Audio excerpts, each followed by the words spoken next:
everyone, and welcome to the show. This is episode number 70 of Pop Culturally Deprived, and today we're going to be talking about The Dark Knight Rises on your So That's What That Feels Like podcast. I'm Andy Kay. And I'm Matthew Vose. So this was film 119 for this year. If no one is, or if you're not aware, I am trying to watch 365 movies during 2018. I am slightly ahead of myself. I watched film 122 last night, so I am now a third of the way through the year, in just under about 2 weeks shy of a third of the year having actually passed. That's just awe-inspiring to me. I cannot imagine watching that many movies. It's a lot of movies, some good, some less good. Okay. I'm also doing a blog and podcast, only 10 minutes each week, just talking briefly about each of the films I've watched. So if you want to follow me, look me up on Twitter. It's at Matthew Vose, or look up Matthew's Movie Mentions. That's the podcast and blog I bring out each week. Like I say, just my thoughts and reactions to each of the films as we go. It's pretty great, and I love that you're doing this project.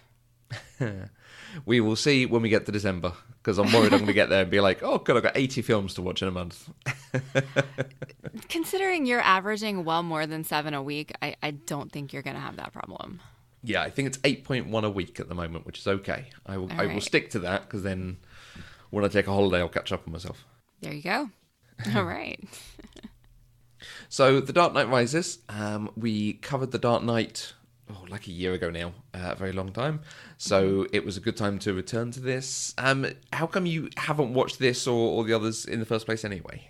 Well, originally, it just ended up being that I didn't have the time because I bought Batman Begins and I bought The Dark Knight and I just never watched them. Like I wanted to, just never really got around to it because apparently I have this mentality where if I own something, I don't have to watch it because it's always going to be there. And so I have to watch all of the things that might get taken off of Netflix or might get taken off of Hulu. And so that's why I never watched it. And then we watched The Dark Knight last year for the show. And then I just wasn't allowed to watch the next one until it was time for us to do this episode. So it took a little while longer to get there. Okay. The Dark Knight Rises is the third and final installment in Christopher Nolan's Batman trilogy. The studio wanted a third film released in 2010 or 2011, but Nolan refused to rush because he needed to feel invested in the story. While he started outlining the story in 2008, it wasn't until February of 2010 that it was announced he was actually committed to returning to the story. Due to the success of Heath Ledger's The Joker in the previous film, studio executives pushed for Nolan to use the Riddler as primary villain since he was a similar character. They even encouraged the casting of Leonardo DiCaprio for the role. Nolan, however, refused because he wanted someone completely different from the previous films. He committed to using Bane because he felt there was a need for a character with a physical presence in the film. He compared Bane to a classic movie monster with a brain. Finally released in July of 2012, The Dark Knight Rises received positive reviews from critics. Rotten Tomatoes has given it an 87% approval rating for more than 300 reviews and said The Dark Knight Rises is an ambitious, thoughtful, and potent action film that concludes Christopher Nolan's franchise in spectacular fashion. The Telegraph gave it 5 out of 5 stars and said that it is a superhero film without a superhero, comparing it with The Godfather Part 2 and praising Hardy's performance as well as the film's intricate plot and narrative. The Guardian gave it 4 out of 5 stars, calling it a film of granite, monolithic intensity, yet also calling it a hammy, portentous affair. And Roger Ebert gave the film 3 out of 4 stars, stating the film begins slowly with a murky plot and too many new characters, but builds to a sensational climax. It was a box office success, bringing in over $1 billion worldwide on a $350 million budget. And I think I read that this was the first IMAX movie to top $1 billion, and it was unseated by Age of Ultron, I think. Yeah, I think for the amount of footage they'd made in IMAX format. Right. Because Christopher Nolan became a big proponent of it. He shot a lot of it on IMAX cameras. He destroyed an IMAX camera in the shooting. And then he invited lots of other directors to come and see what he was doing because he wanted this to kind of continue as a technology. Right. Okay. Well, if you haven't seen The Dark Knight Rises, though I imagine most of our listeners probably have, Um, it's about how Ra's al Ghul's daughter has daddy issues because he doesn't like her boyfriend and decides she must destroy Batman and Gotham City to honor him after his death. But I believe Matthew takes issue with that, so... Yeah, I'm not... When you say has daddy issues, and she's doing what she's doing to honor her father? What do you mean, daddy issues? What is that? Well, I mean, after he exiled Bane, she left too and never spoke to him again and didn't want to have anything to do with him until Batman killed him, and then she decided, oh, I must avenge his death. Well, she goes to follow up his plan. She wants to destroy Gotham as her father wanted to. And the bonus is she gets to take down Bruce Wayne. Maybe I misunderstood her motivation, but it sounded like she decided to destroy Gotham and destroy Batman because that was what her father wanted to do, and Batman killed him, and so in his death she was both avenging him and honoring him. Maybe I misunderstood, which is entirely possible because a lot of this movie did not make sense to me. Yeah, I've always taken it that she is continuing the work of the League of Shadows, and their last work was to try to destroy Gotham. The fact that Bruce Wayne and Batman are there so she can also have her vengeance, that's a cherry on the top. Okay. Honestly, that's not how I interpreted it. So it would make for a better movie if I had interpreted it the way you did. I may have enjoyed it a little more. Okay. So Matthew, how did you watch this one? Do you own this trilogy on Blu-ray? Yes, I've got the Christopher Nolan collection. So it's got all three of these, and Inception and Prestige and Memento. Okay. It's a good collection. How did you watch it? Well, even though I'd never seen it, I did actually own it because I found them on sale a couple years back and decided to buy them all and then never watched it. And I should have looked. I did not look to see if it's available streaming anywhere. Okay.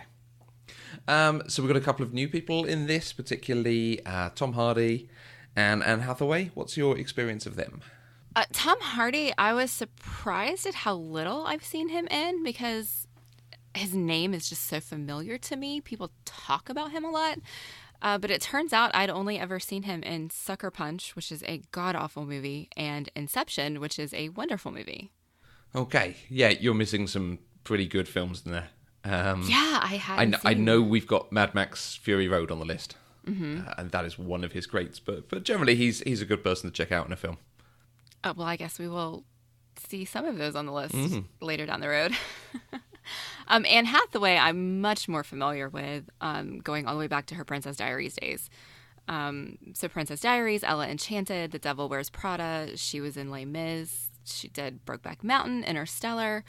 I haven't seen as much of her more recent stuff, but she hasn't done a whole lot super recently. But yeah, she's definitely somebody that generally, if she's in a movie and I'm going to want to watch it. And so if I haven't listed it, it's probably because I'm just unaware that it exists. Right. Okay, so having now seen the trilogy, what did you think of The Dark Knight Rises?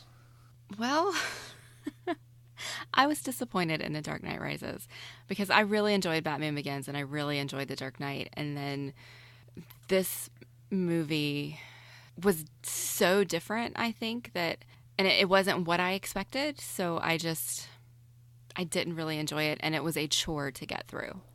Okay. Can you speak to why on any of that?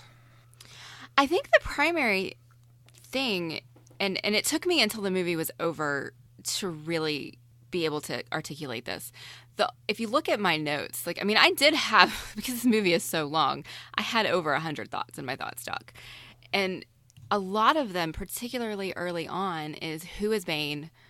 Why is he here? What is he doing? I don't understand. And they never really explain who Bane is and what he's trying to do. All we learn, and we learn from Alfred and Batman, that he's clearly from the League of Shadows. And they assume he's trying to take over Ra's al Ghul's mantle. We later learn that's not true because Miranda Tate, or Talia, is behind all of it. And so we don't learn who the actual villain is until the last 30 minutes of the movie. And so everything leading up to that had no clear motivation. And so I didn't understand what was going on or why it was happening or why we're just watching a movie where this guy randomly decides to stage some sort of villainous revolution in Gotham City. And on top of that, we had the whole Batman like redemption, quote unquote redemption arc coming back. He was arguing with Alfred, who leaves him, and so it just kind of felt like we had 5 different storylines going on at one time that were not interconnected and were completely irrelevant to each other. And so it was hard for me to follow. It kind of started to make a little more sense when the reveal about Talia al Ghul was made at the end, but I felt like it wasn't enough of a payoff to justify the rest of the movie. Okay. And I think there's a lot of this in the detail that you might not have picked up on the watch through. So about how it's the other businessman, John Daggett, who has hired Bane. And the whole sequence of he's trying to take over Wayne Enterprises for reasons. I think there's a mix there of the typical capitalist thing of just trying to take over and accrue more power, as well as knowing there's this reactor that could be good or useful. So it's got the business element of it going on, and that's why Bane has been brought in, so that he can basically reduce the wealth or the money in that Bruce Wayne has and take it over at that point. But the point that we learn much later on is that Bane is also a tool of Talia al Ghul, who is trying to bring down Gotham and uses that as the start of it because she can use the reactor that they've created to basically level the city. Okay, so then I have a question, though. You're saying that Daggett brought Bane in to help reduce Bruce Wayne's wealth. But Daggett reduced Bruce Wayne's wealth by having Selina steal his fingerprints and then use that to tank all of his stocks. He didn't need Bane for that. No, that's the bit that Bane does when they go to the stock exchange and take over the stock exchange. Okay, that makes a little more sense now. I was confused because that a whole sequence. The discussion between Alfred and Bruce is about how Bane helped take over it's a gold mine or something, or some sort of resistance. And because that's how they are able to link him to Daggett, because that was Daggett's hiring of him that did that, and that he's then brought him to Gotham. Okay, that helps clear up some of the fuzziness I was having. It still feels a little convoluted, but okay. So, can we talk to Bane as a character? You said that they wanted someone a bit different from the Joker to come in, and this is... It's kind of different, but also not a hugely different story. What did you make of him as a character, as the villain of the piece? Honestly, at first I was intrigued by him, and I wanted to know more about him. And I'm disappointed that we didn't really get more. I had a really hard time with his voice. And I think that's just a personal thing. I think a lot of people thought the way they did his voice was excellent. And it just bothered me. It kind of felt like a Sean Connery knockoff a little bit. Okay. But as a character himself, we did finally learn a little bit of his motivation, because he was Talia's protector when she was young and helped get her out of the pit and that sort of thing. But they never really explain what the people did to him that made him require the use of that weird mask. And the only explanation we got for the mask was it holds the pain back, but they don't tell us why. And so for me, that's not enough information. I wanted more. Okay. I think he's crazy, kind of like the Joker was. He definitely carried some of that. Oh, I don't even know what the right word is, but some of that untethered arrogance, I guess, is a good way to put it. I'm just leaving you speechless all kinds of ways today. Well, okay, so the thing with the mask, when he helps her out of the pit, we see the people taking him and utterly trashing him at that point. And when Bruce is in there, they talk about how the doctors fixed him but left him in continual agony. And so the mask is... I think it's meant to represent the sort of constant application of a sort of anaesthetic to dull the pain so he can deal with it. Okay. This is someone who lives with that constant pain.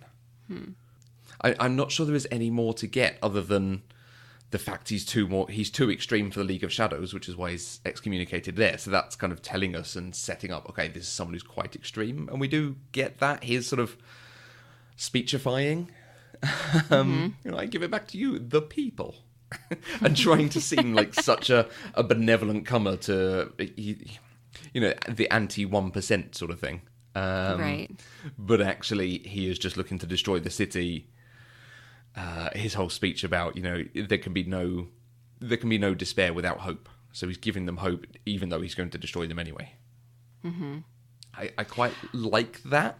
It's an interesting take on it, but we spend a lot of time doing other stuff, so it never quite lands. Yeah. I did like when he was talking to Bruce about, why he was locking him up and making him watch everything. He did that whole speech, where he said, "I learned here that there can be no true despair without hope. So, as I terrorize Gotham, I will feed its people hope to poison their souls. I will let them believe that they can survive so that you can watch them clambering over each other to stay in the sun. You could watch me torture an entire city." I thought that was different than what you would normally see from a villain, because ordinarily in a villain, you're just like, the villain wants to take and kill. And in this one, he was very clearly toying not only with Bruce Wayne, but with the city itself, the people of the city. It was definitely kind of a cat and mouse game. And that was interesting to me. So it lands for you that it is this thing of it's kind of months that they go through this and living under the fear of the bomb and all the prisoners out on the streets. Yeah, I think that part did. I feel like just this movie was so long that it had a lot of really unnecessary stuff that could have been taken out. And that's why I'm struggling with it a little bit. But it did have some things that I liked. I liked the story with the new cop. I can't think of his name other than all I can think now is Robin. Whatever his name was. I liked that story. I liked that he immediately knew that Batman was Bruce Wayne. I liked that he and Commissioner Gordon bonded, and then eventually that bond was slightly broken when he learned the truth about Harvey Dent. There were threads of story that I really did enjoy, and some of the relationships that occurred. It's just it was surrounded by so much extra stuff that just felt over the top that I had a hard time with some of it. Does that make any sense at all? Yeah, so...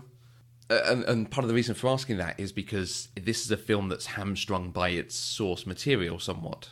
The wanting to use Bane. Bane is famous for one thing, that he broke the bat. He smashes Batman over his knee and breaks his back. And in the comic Nightfall, he leaves Batman a paraplegic. And that then leads to other people taking over the cowl and so on. And eventually magic and Batman's back on his feet. When you introduce Bane into a movie as the primary antagonist, you're pretty much saying we're going to do that moment. We are going to break Batman's back. And at that point, you're like, okay, well, you've got to have months of rehabilitation then and him getting back to full strength. So we've got to have some story that covers that span of time. Mm-hmm. Okay, so maybe let's have a bomb that's deteriorating, or a nuclear reactor that's deteriorating that will eventually explode, but it gives us that... Whilst we've got a time component, it's a very long one, so we can rehabilitate Bruce Wayne and get him back into it. But I sort of wish they didn't, because, like you say, that's a lot of wasted time doing something, because you're using a villain that you almost have to. Because of that source material, you have to do the breaking of the bat. Mm-hmm. I don't think that works as well on a film. It's good in a comic because you can have issues and issues of other stories and things going on, but when you've only got 2 to 3 hours, you've got to expedite it somehow. And they don't. They just jump several months. Yeah, they definitely did that. I had a hard time following that bit a little bit because, well, one of my questions was, is it really realistic that Bruce Wayne would heal that quickly? Because the first time we see him walking and doing push-ups, it's like day 64 on the TV. And then they jump again to him trying to make the jump, and then they jump again to him once again trying to make the jump to get out of the pit. And so they did try to show the passage of time in there. It just wasn't done super well. Yeah. The main he is thing, Bruce Wayne, so he is supposed to be exceptional. Right. I think the main thing that showed passage of time was just showing the snow on the street, and all of a sudden everybody's wearing much heavier clothing when they're outside and that sort of thing. Otherwise, you wouldn't know because they never reference time or seasons or months at all. Yeah. Oh, okay, so before I lead you down the garden path too much with my thoughts, what would you change or take out to improve this film, or to shorten this film at least? Well, let me ask you a question first. Okay. Because I think this is still something that I'm fuzzy on. So the first time Bane and Batman meet in this movie, it's when Selina brings Batman to him, and Bane instantly kicks his ass and breaks his back over his knee. Did they explain, and I just missed it, why Bane was specifically going after Batman at that point? No. Again, it's slightly informed. So Bane was basically invented in the 80s in this, or for this strip called Nightfall, where he decides to take on Batman as like the ultimate test. But because he is also quite smart and very strategic and tactical, he basically unleashes every villain Batman's ever faced on him over the course of, I don't think it's quite a night, but a very short time. And he just wears Batman down. So when he finally comes for him, Batman is no challenge, and he does defeat him as easily as we see here. So it's being informed slightly by, these are two alpha males. Okay. Well, and now that I think about it, though, I also realize that Bane knew that Batman was Bruce Wayne. Yeah. So I guess that could have been part of it as well, since he was brought in to bring down Bruce Wayne. Okay. What would I change? What would I take out? Again, Oh, Mandy and Matthew fix a movie. do, do, do, do, do, do, do, do. I don't know. I think I probably would have taken out all of the Harvey Dent stuff. I would have referenced it, but not had it continue to keep coming up over and over and over again, because it was irrelevant to the actual story that was being told here. It was like they just kept wanting to remind us, oh yeah, Batman took the fall for Harvey Dent and the people don't know. Oh yeah. I feel like they told us that over and over and over again, and I wish that hadn't been included. Okay. I think some of Catwoman's stuff I would have taken out, especially when we kept getting scenes of her at home with her little sidekick friend, which we didn't need any of that stuff. I honestly don't think we needed to see Bruce Wayne starting to fall for Miranda and then have Miranda be the villain at the end. Okay. I think that added a level that didn't need to be there. And then I think there was just too much fighting. It seriously got to the fighty kick point to me, and it was just fighting for the sake of having an action scene on the screen. And then, you know what? I got really upset over the conflict between Bruce and Alfred because I felt like it came out of nowhere. Okay, so we discussed this a good amount in the Dark Knight episode because I knew what was coming. For me, I would never have made Alfred burn that letter. Right. I think that's a really weird thing, and it's mainly there so they can set up this conflict. But it didn't set up this conflict. That's the thing, though. They were already fighting, and Alfred was already telling him, I'm going to leave and I'm not going to help you. And then Bruce says, well, I have to because Rachel. And then Alfred says, well, what if there was a letter and I burned it? Yeah, it's his nuclear option at this point. The last thing he can do. But he had already said, you shouldn't do this and I can't support you doing this anymore. And to me, that felt completely out of character. Because he had been watching Bruce basically disappear for the last 8 years. He was a shell of a human. He wasn't himself anymore. And the Alfred who loves Bruce is going to support him being Bruce. And so it felt like it just came out of nowhere. That he was saying, okay, well, if you're going to do this and you're going to fight Bane, then I can't stand here and watch it. And then he leaves. Yeah. And I don't even know what that did because he was already driven to fight Bane. So learning the truth about Rachel, all it did was make him want Alfred to leave. And so I don't know unless you can tell me, or you can tell me what you think, I don't know how it furthered the story that we were being told in this movie, because it didn't change anything. I think the reason it's there is to add drama, but also to stop us going, hey, why is Alfred not getting him out of the pit? Like, if you leave him with sidekicks or people helping him right when he's in the pit, that's the thing there. So, Okay. Well, then they should have done it better. How about that? Okay, so well, that leads us into the thing I changed to cut out 15, 20 minutes of this film. I would lose the pit. I would utterly not put Batman in there. I think that is a very large waste of time. Mm-hmm. And I'm never watching that going, oh, Batman's going to die down a pit and never get out. Right. You know, there's no point in this film where you think, oh, well, he's stuck now, isn't he? Right. Whereas if he was at home being cared for by Alfred and Bane had disgraced him in front of the town, had clearly broken him, and everyone knew Batman was out of it now, and he had to rehabilitate himself, and it was him against everyone's opinion of a Batman who was defeated, then you can still do some of that, but you don't have, like you say, the poor conflict with Alfred, and you don't have all this time of him in a cell doing push-ups.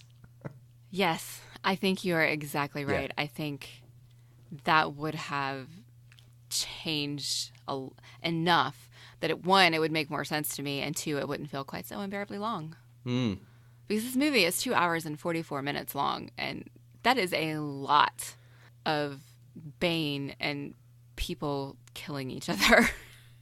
But it's interesting, you weren't, except for the fighting maybe, but you weren't taking out Bane's stuff. What Bane does, it seems like worked for you, or was a good enough addition to the film to be worthwhile having?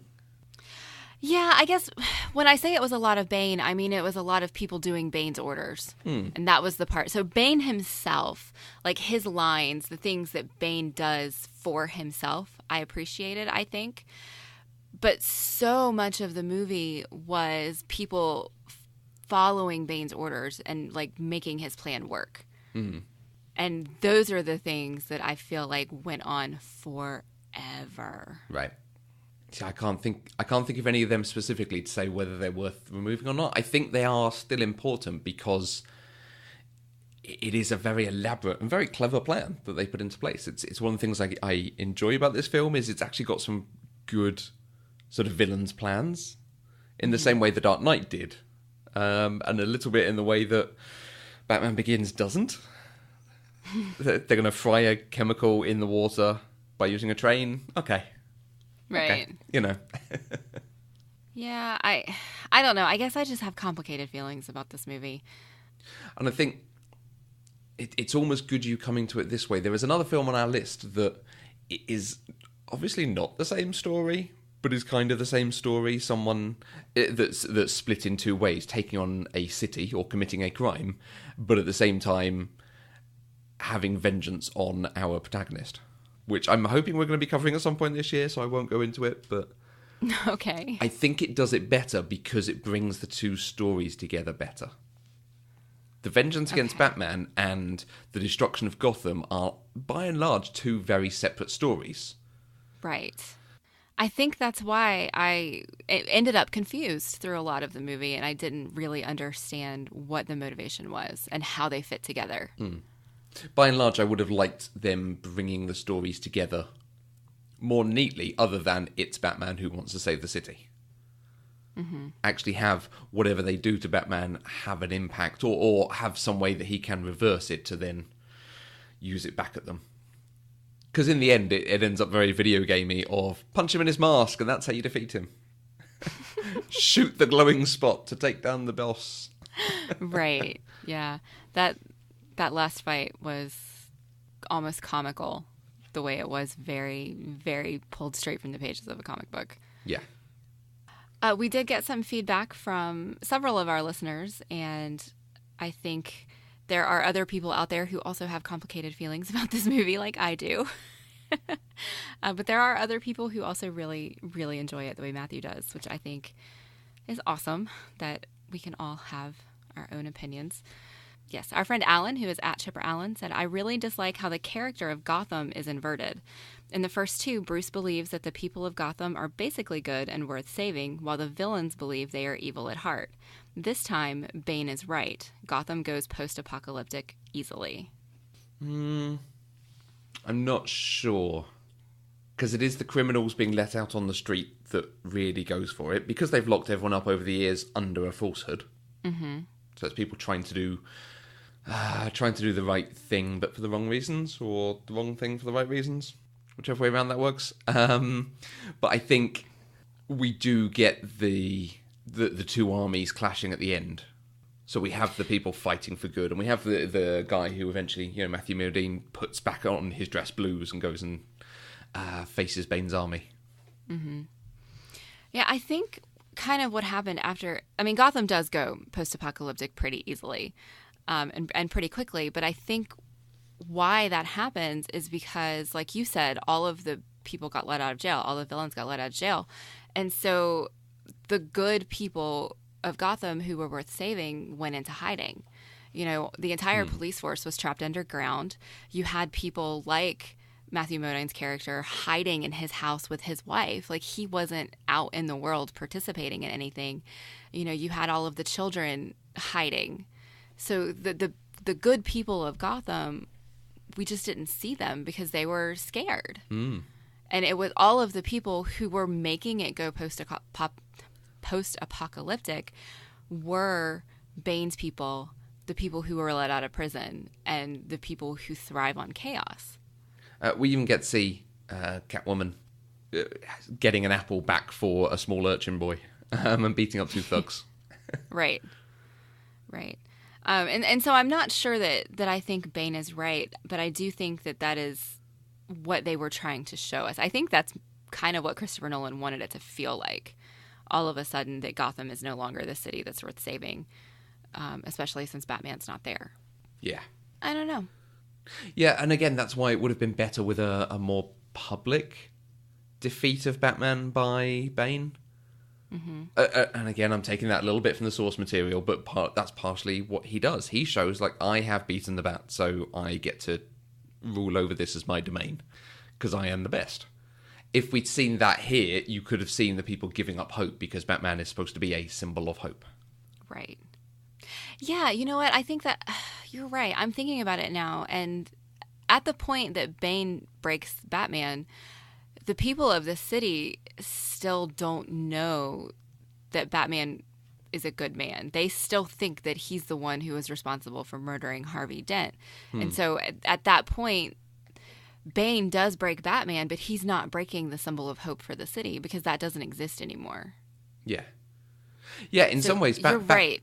Batman coming back is almost a surprise to them because he's been gone so long. They're not factoring on him coming back, I would expect. Right. Maybe they have a plan for it, but it's not in the guidebook.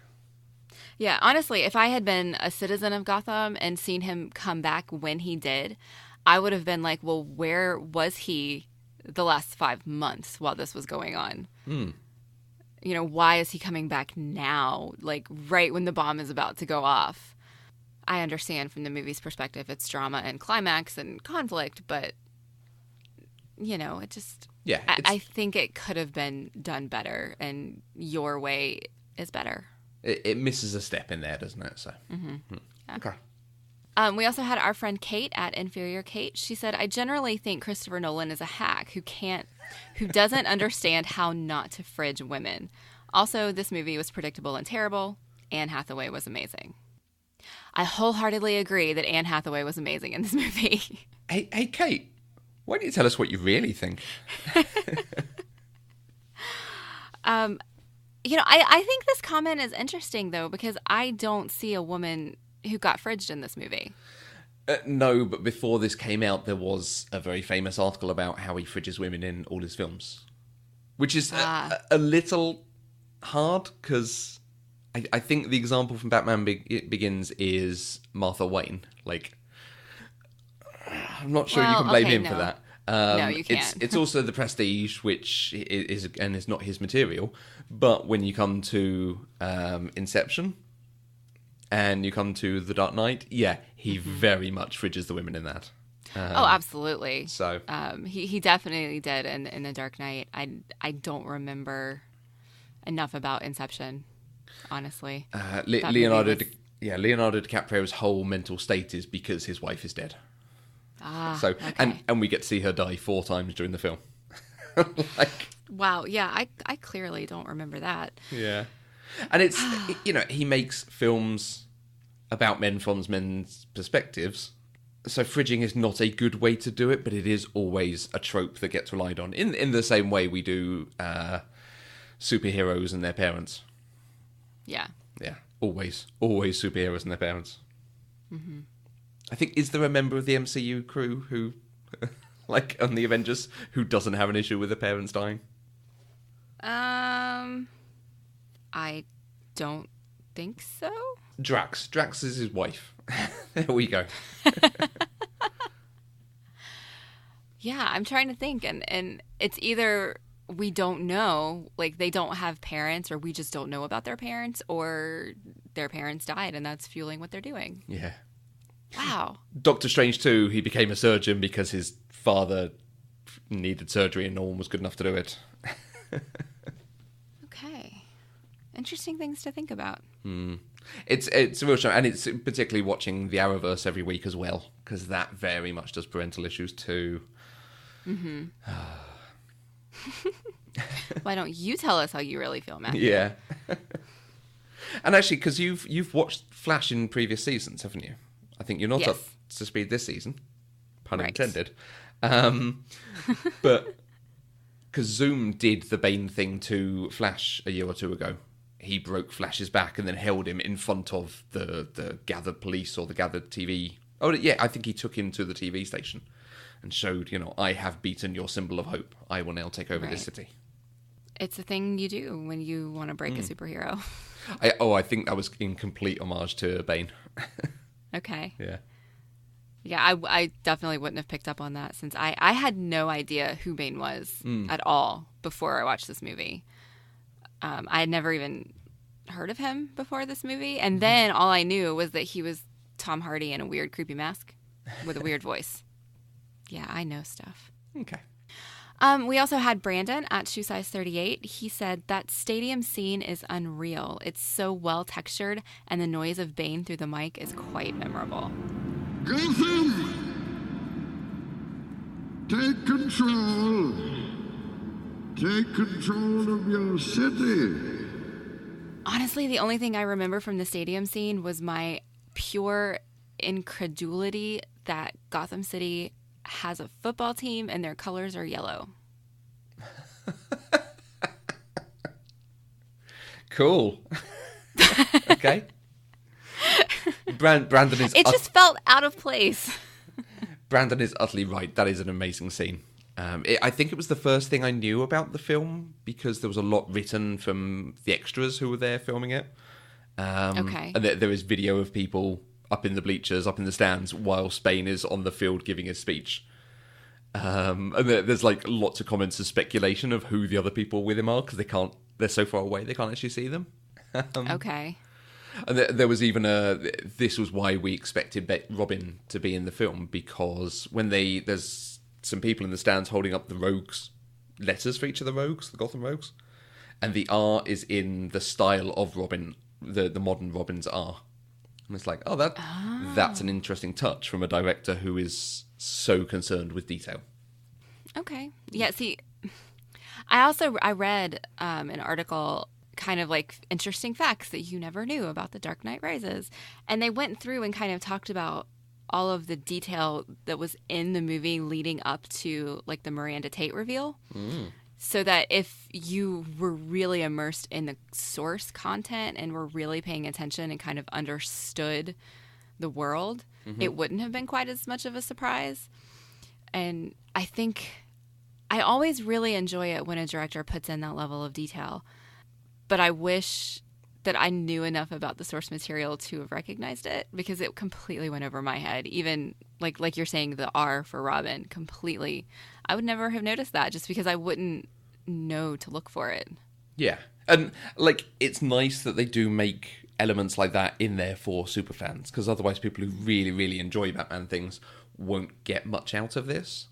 It's kind of the same way for Star Wars. They trashed all of the existing canon to make the new films because they said otherwise, what's the point in making the new films? Everyone's going to know what's going to happen. So let's start again. I can understand that because you want to make it exciting and interesting for everyone.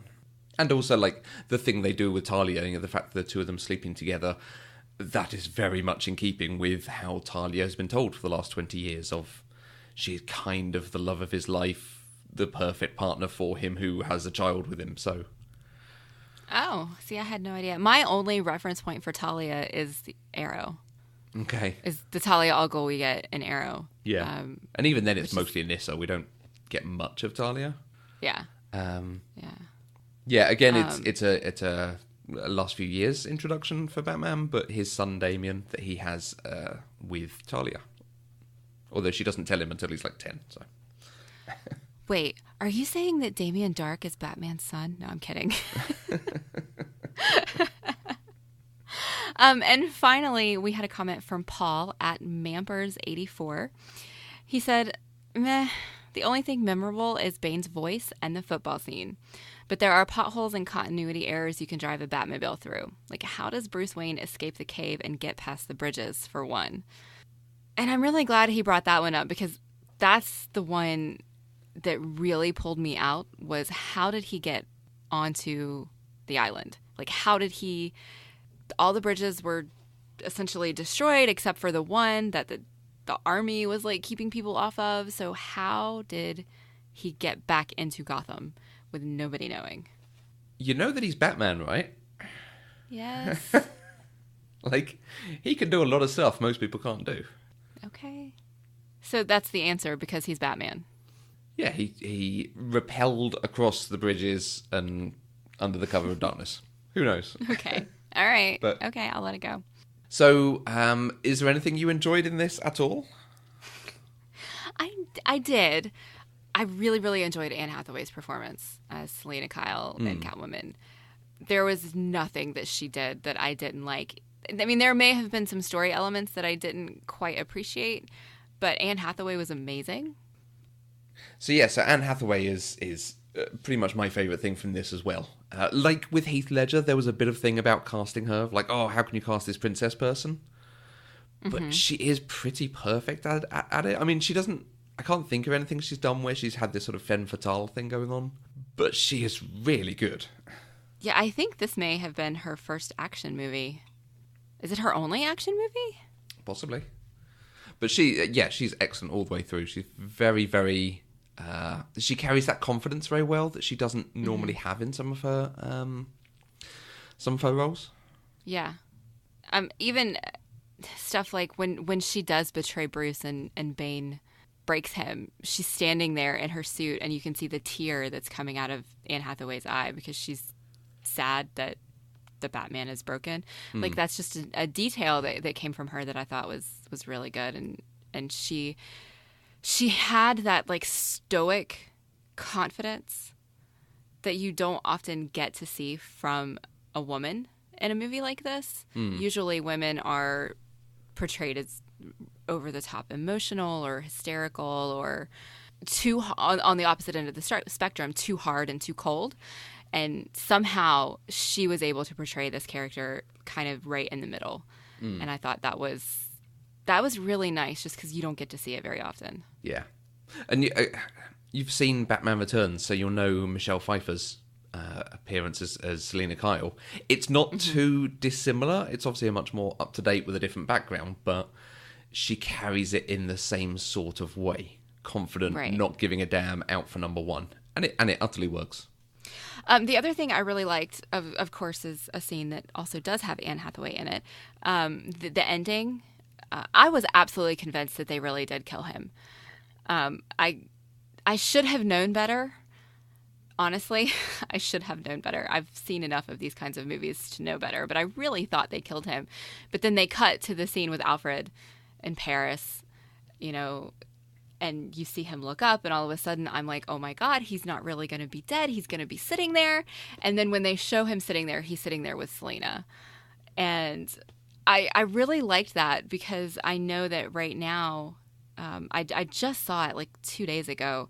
DC Comics released like a wedding invitation because Bruce Wayne and Selina Kyle are getting married in the current iteration of the comics. And so that was just a nice like parallel thing going on. Plus I got the warm fuzzy of Bruce Wayne is in theory living happily ever after. So you utterly take it that, yes, he survived, and he's showing Alfred that he's happy and moved on. I do. Okay. I am aware that there is a theory that this is like a dream or a wish from Alfred, that this didn't actually happen. Yeah, I was gonna ask you if you had any thoughts. Thinking the way Nolan has done other films, you think like the ending of Inception, where it is left up to you. Mm-hmm. I'm not sure. I kind of think no, he sacrificed himself, because he does talk about, I've not given everything, not yet. Mm-hmm. I think the way they shot it could go either way and should be left up to the viewer. But I did read that Christopher Nolan has specifically said no, it was intended for him to be alive. Well, he's a hack, so who knows? Yeah, but I mean, without that extra textual evidence, just on the movie alone, it could go either way, and I see it. But you also know that I am emotionally driven, and I always want to see the happily ever after. Yeah. And so that's what I see. Okay. What about you? What did you like in this movie? What stood out to you? Not necessarily from this movie, but I do love the number of memes and jokes that have come out of this movie over the years. For whatever reason, This has been a source of things. So Bane's voice, the changes from Bane's voice as it sounded in the trailers to Bane's voice as it sounds in the thing, the way they've done the mask over people who sound different. There was a thing of some like right-wing, an anti-left guy. I can't even remember who it was, but someone who did this neo-Nazi speech type thing was basically dressed as the idiot CIA agent. So everyone started comparing him and doing the Bane dialogue to him. Right. There's a webcomic called The Non-Adventures of Wonderella. And even this year at Valentine's Day, she did, what was it? Roses are red, turtle doves fly. When Gotham is ashes, you have my permission to die. Okay. The big fight at the end between Batman and Bane, I've seen used in a lot of Black Friday photos where people like Photoshop a TV between them and it's them wrestling over a TV. Okay. I don't know why this film, but particularly this film, has had a lot of comedy out of it. And I like it. It's a nice reminder every so often. Okay. All right. Is there anything specifically from the film that you really liked? Like you, Anne Hathaway is absolutely exceptional in it. I like Bane's plan. I like what he does to the city. I think it is very well realised, particularly that moment where you see he is taking all of the applied sciences equipment and he's going to use Batman's things against him. Right. It is very well set up, and there's the revelations of the film I think are good as we go through it, as it goes beat to beat to beat. Liam Neeson's return is also very good. I know it's absolutely a fever dream, but that was a good addition. I thought he was alive for a second, and I was like, what is happening right now? And then he disappeared, and I was like, oh, okay. And one really brief thing that is just excellent is when they come to the Batman statue reveal at the end, the way people are sat around it, the way there's cameras on either side of the statue, it is heavily reminiscent of the Joker's face from the Dark Knight advertising. Oh, I didn't even notice. It's really nice. It just comes on screen. It's like a big smiling face, and then the scene continues. But I kind of feel like I want to go back and look at that because that sounds neat. yeah, hopefully it's just a little homage to him. I think there's something in the novelization about how the Joker got moved to a different institution or got moved to Arkham or something, so that's why he's not the one who's released. Okay. Well, if you'd like to join the conversation, you can use the hashtag PCDeprived on Twitter. You can find us on Twitter, Facebook, and Instagram at Eloquent Gushing. You can also email us at podcast@eloquentgushing.com. You can find each of us on Twitter. I'm at Mandy Kay. And I'm at Matthew Vose. Pop Culture Deprived is 100% funded by listeners like you through Patreon. Anything you can give allows access to exclusive content and helps to support the network and develop other shows. To find out more, visit patreon.com/eloquentgushing. And you can keep up to date with the latest news and announcements if you go to eloquentgushing.com and subscribe to our weekly newsletter. We'll be back next week with another episode of Pop Culturally Deprived where we'll talk about Ghostbusters 2. Until next time, I'm Mandy Kay. and innocent is a strong word to throw around Gotham. Pop Culturally Deprived is an Eloquent Gushing production. For more information, visit eloquentgushing.com or find us on Twitter @eloquentgushing.